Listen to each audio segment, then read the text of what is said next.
Wow, I must have really tied one on last night. No more drinking. Welcome! Our videos are all about idioms, phrasal verbs, slang, and other idiomatic expressions. If you want to learn about this subject matter, you've come to the right place. So sit back and relax and let's learn about idioms and phrasal verbs. The name of the first phrase is, kiss my ass. The meaning of this phrase is, this is used to tell someone that you will not do what they want. The frequency that we see this phrase is, often. Now let's have Clara give a more detailed description of this phrase. In the colourful world of English idioms, there's one that might raise eyebrows yet is intriguing. Kiss my ass. Now hold on to those chuckles. This isn't about affection or donkeys. It's a bold way to say nope, not doing what you want me to do. Picture this. Your annoying cousin demands you to lend him your favourite comic book.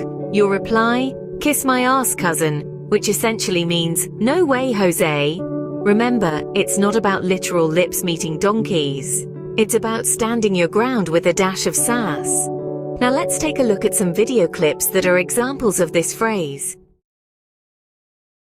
You're still my number one guy! Bing! I'm a little bit uncomfortable with the way that you express yourself. Oh, is it the swearing? I mean, is it the constant swearing? Because I gotta tell you, if it is, well, you can just kiss my ass, huh? Here, Chandler is upset with his boss because he often hits Chandler when he is happy. When Chandler tries to tell him, the boss thinks Chandler is upset because he swears a lot. The boss then says that if this is the reason Chandler's upset, he can kiss my ass. The boss is jokingly saying that he will not change the way he speaks. He enjoys swearing. The DA made his two pair, but he knows they're no good. Judge Kaplan was trying to squeeze out a diamond flush, but he came up short, and Mr. Eisen is futilely hoping that his queens are going to stand up. So, like I said, the dean's bet is $20. Well, kiss my ass. Kiss my ass. Here, a group of university professors are playing poker.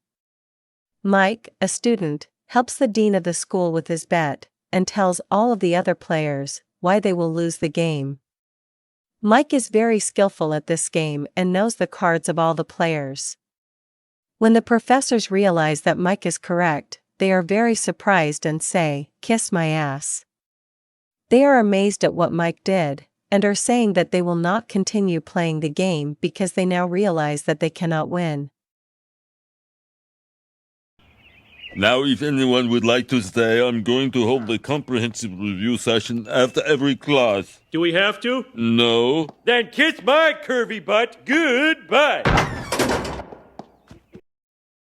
Here, Homer is required to go back to his university to study. When the professor says that he will give the students a comprehensive review of what he has taught, Homer asks if he is required to stay. When the professor says that he is not required to stay, Homer says, you can kiss my curvy butt goodbye. But means the same as ass, and when Homer says this, he is saying that he will not do what the professor is asking, because it is not required.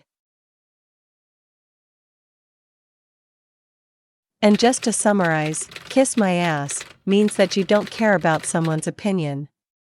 You won't do what they want.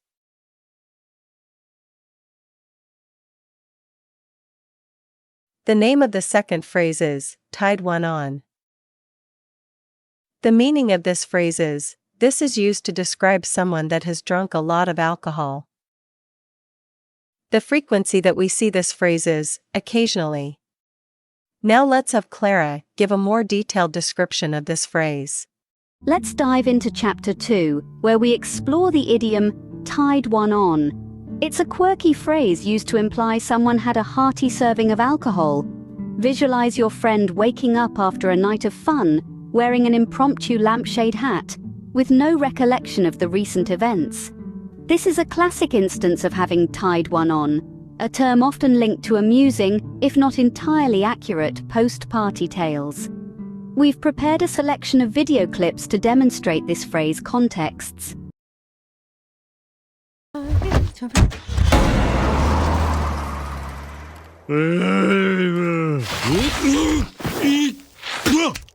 Wow, I must have really tied one on last night.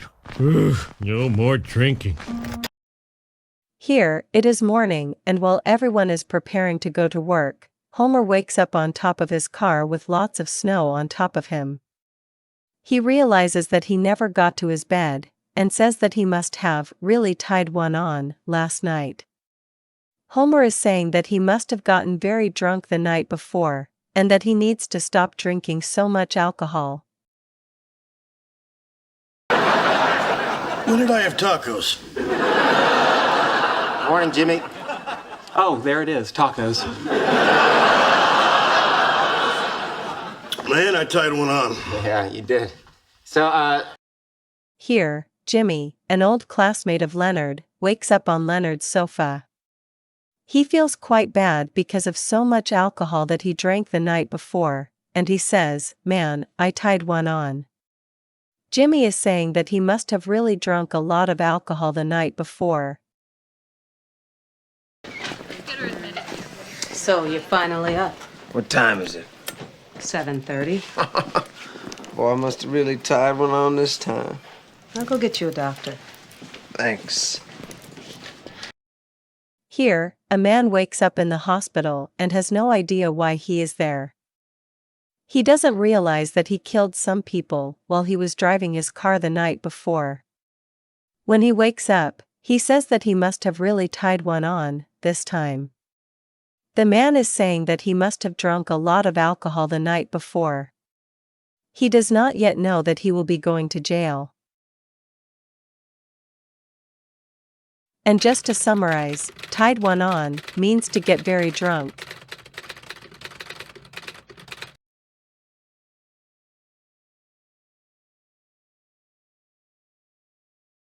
Do you know what is most important to this channel?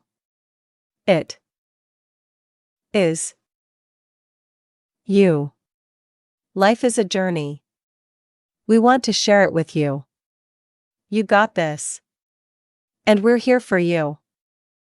The name of the third phrase is bottom of the barrel. The meaning of this phrase is, this is when you must use the worst people or things because that is all that is available. The frequency that we see this phrase is occasionally.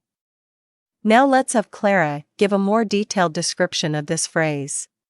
Next, we delve into the bottom of the barrel. This saying signifies the least desirable or the worst of something. Visualize yourself searching for a quality movie on a digital streaming platform, but only coming across mediocre choices. You'd probably say you're hitting the bottom of the barrel. Let's now move on to watch some video clips for illustrations of this expression. Let me ask you a question. At what point did National Public Radio have to start scraping the bottom of the barrel for its guests? Don't answer, it's rhetorical. Here, Sheldon has been invited to appear on the National Public Radio station. Kripke wants to insult Sheldon, so he says that the radio station must really be scraping the bottom of the barrel for its guests. Kripke is asking why would the radio station be willing to invite such an unimportant person like Sheldon to be on their show. Ross, it's not that big a deal. So you'll have been divorced 3 times. You'll still have a life. You'll go on dates. No, I won't. I'll be at the bottom of the dating barrel now. The only guys below me will be 4 divorce guy, a murderer guy, and... Here, Ross is telling Phoebe that he thinks that he will be on the bottom of the dating barrel now, because he has been married and divorced 3 times. Ross is saying that when available single women are looking for possible men to date, they will consider men like him last, as a person that they might date. So we reach the bottom of the barrel. Nelson Muntz. Dun, dun, dun, dun. The cold, hard process of elimination places the H squarely in your locker. Here, Principal Skinner is looking for something that was stolen by one of his students. After checking the lockers of all the other students, he says that he has reached the bottom of the barrel, Nelson Mutz. Principal Skinner is saying that after checking all of the other lockers, he has arrived at the locker of the worst student, Nelson Mutz. And just to summarize, bottom of the barrel means to settle for something that is not very good because it's all that is available.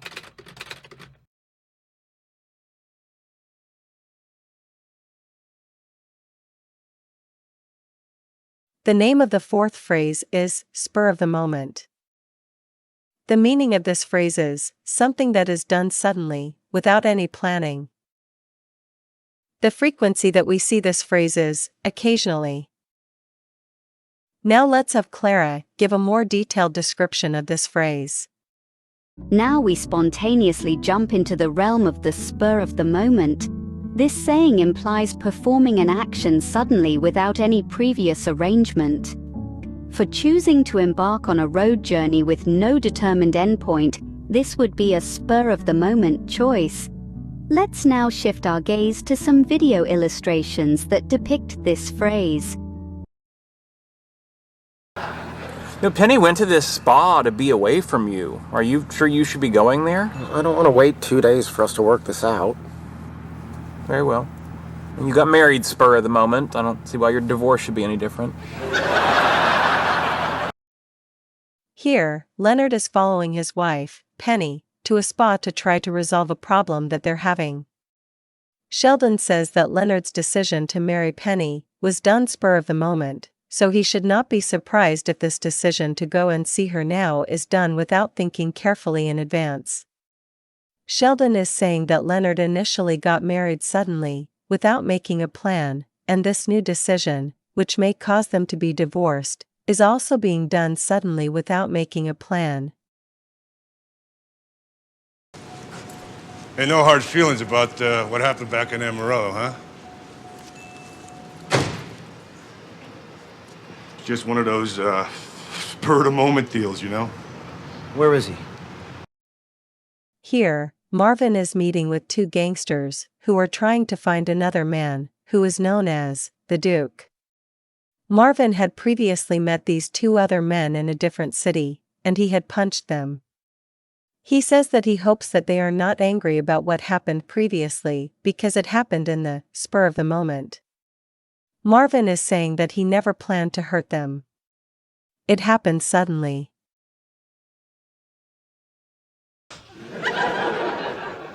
Oh, that's cool.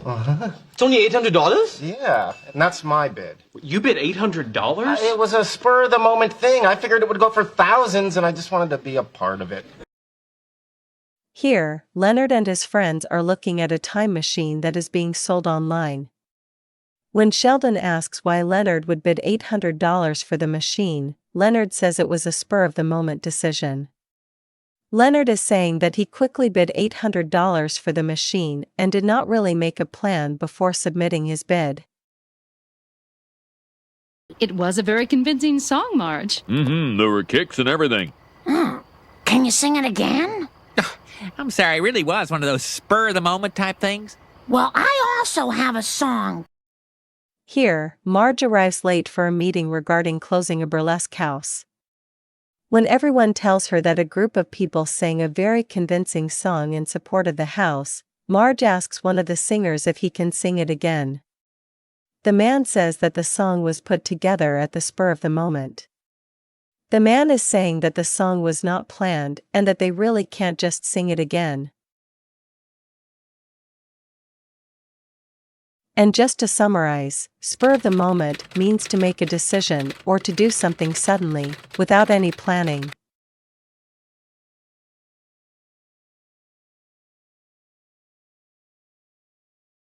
Okay, a quick note to our community members.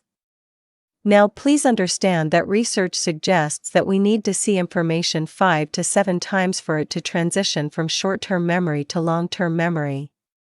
So please review these phrases whenever you have time, and try to practice using them when speaking to others. Okay, time for a quick joke. If I had 8 oranges in one hand and 10 oranges in the other hand, what would I have? I'd have big hands. Now remember, I said it was a joke. I didn't say it was a good joke. The name of the 5th phrase is, apple of my eye. The meaning of this phrase is, someone that is the special person in your life, that you love the most. The frequency that we see this phrase is, occasionally. Now let's have Clara give a more detailed description of this phrase. Delving into Chapter 5, we explore the apple of my eye. This endearing idiom signifies someone who is treasured above all others. For instance, if your daughter holds the dearest place in your heart, she is the apple of your eye. Let's now observe some video clips showing examples of this phrase. Oh, look who it is. My husband, the apple of my eye. Okay. Here, Ross is just getting back from the lawyer's office. He is trying to undo a mistake that he and Rachel made when they accidentally got married while in Las Vegas. Rachel sarcastically says, "Look who it is, my husband, the apple of my eye." Normally, this would mean that Ross is that very special person in her life. However, here, Rachel says it sarcastically, because she is angry with Ross for making this big problem in her life. They're going to observe the human peep show that is our lives. Apparently, that disturbing odor was the food.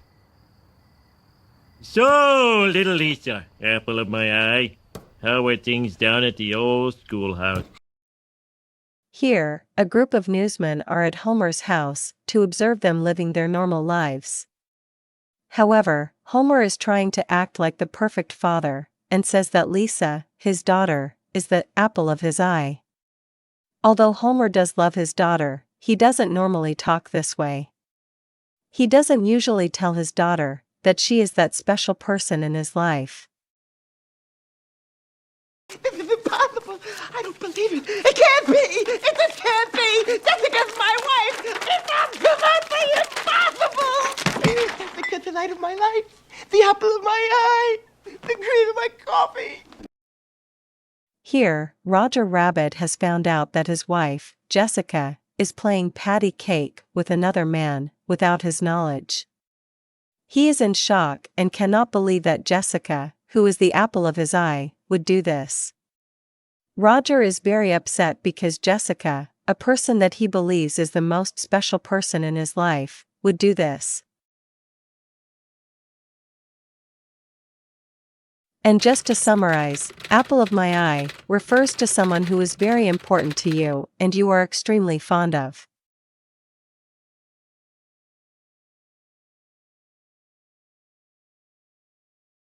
The name of the 6th phrase is, down the road.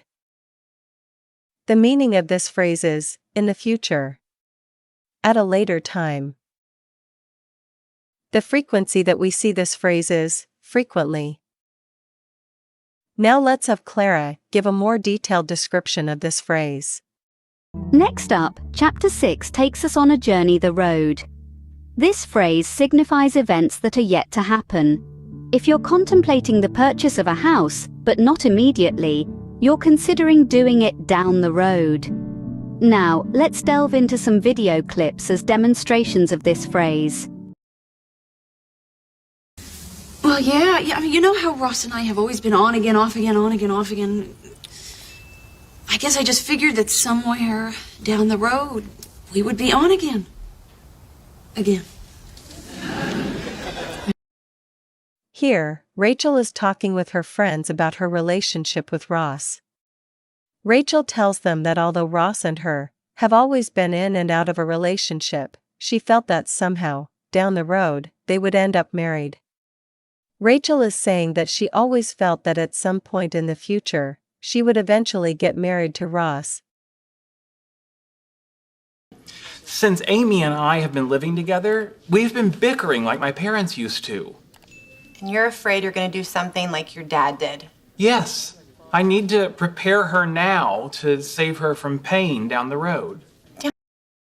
Here, Sheldon is talking with Penny about his fears of not being a good husband to his wife, Amy. Sheldon is afraid that he will be like his father, who argued and fought with his mother.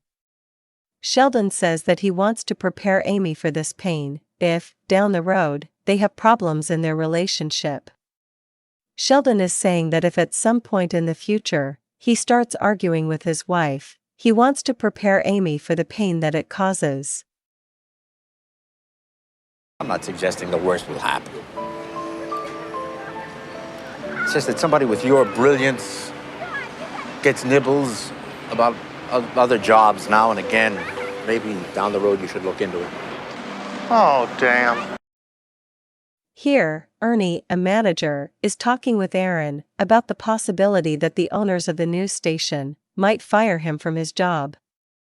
Ernie tells Aaron that if, down the road, some company offers him a position with their organization, he should consider accepting the job.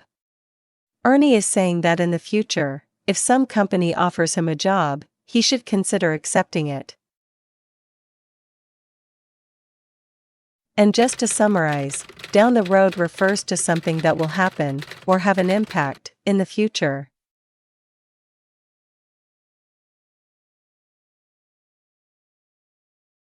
All of us here at TD English hope that you're enjoying these videos, but we need your help. The YouTube algorithm doesn't really support us because we are a young channel. If you enjoyed these videos, please spread the word by copying the link to this video to Facebook, Instagram, Reddit, or any other form of social media that you use. We need our community of English learners to work together to allow us to produce more of this content.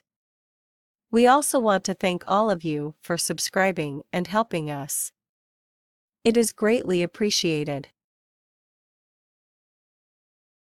The name of the 7th phrase is catch off guard.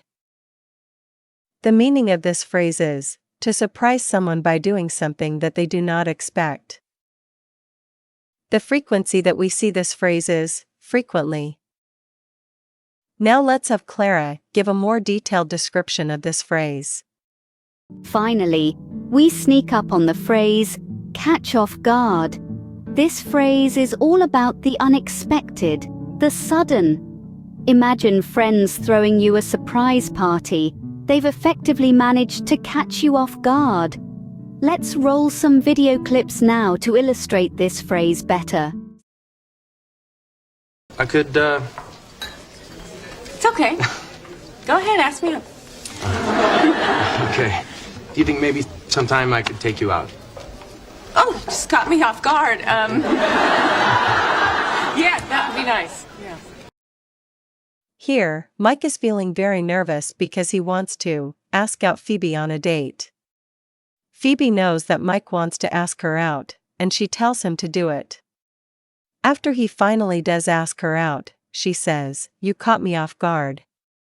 This means that Phoebe is surprised by this event, which is obviously not true.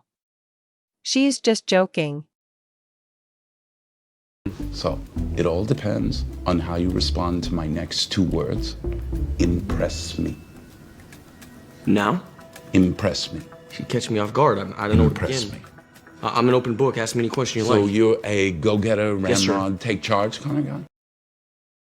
Here, Bruce is interviewing Sam for a job. Bruce tells Sam that the determining factor of whether he gets the job is how he responds to 2 words. Impress me. Sam didn't expect such a request, so he says, "You caught me off guard." Sam is saying that he is surprised to hear such a request, and is not sure how to respond to it.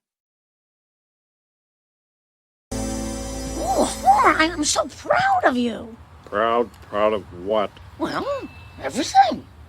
Your dip sign, for instance. Now people won't be caught off guard by that little in the road. What a great family. But Here, Marge is telling Homer that she is proud of many things Homer has done. For example, the dip sign that he put on the road. She says that because of the dip sign that Homer put on the road, people won't be caught off guard when they come to the bump in the road.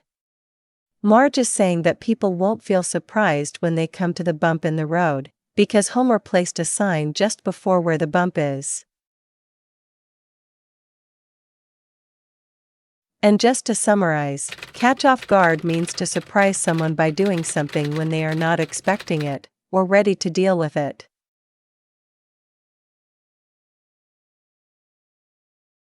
So there you have it, 7 fascinating idioms, each with their unique history and usage. From rebellious retorts to affectionate appellations, idioms add color and depth to our language. So next time you're caught off guard or find yourself at the bottom of the barrel, remember these idioms and you'll be the apple of everyone's eye.